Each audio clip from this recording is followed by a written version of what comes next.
کہ اللہ کے راضی ہونے کی علامت یہ ہے کہ وہ اللہ کے بندوں سے محبت کرنے والا ہوگا، اللہ کے ولیوں سے محبت کرنے والا ہوگا۔ تو جس کا دل اللہ کے ولیوں سے محبت کرنے والا ہو، اس کا مطلب ہے کہ وہ اللہ کی محبت کا حقدار ہے، اللہ اس سے راضی ہے۔ کیوں؟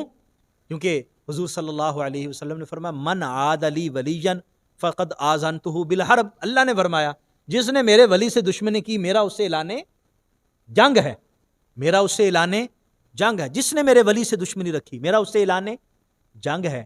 اس کا مطلب ہے جس نے ولی سے محبت رکھی، ولی سے دشمنی کرنے والے کے ساتھ اعلان جنگ ہے، اور جس نے ولی سے محبت رکھی اس کا مطلب ہے کہ وہ اللہ کی محبت کا حقدار ہو۔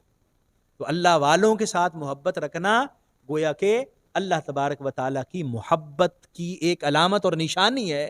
گویا کہ اللہ تعالیٰ ہم پر کریم ہے اور مہربان ہے کہ اس نے اپنے بندوں کے ساتھ ہمارا تعلق رکھا اور ہمیں اپنے بندوں کے ساتھ محبت کرنے کی توفیق بخشی ہے۔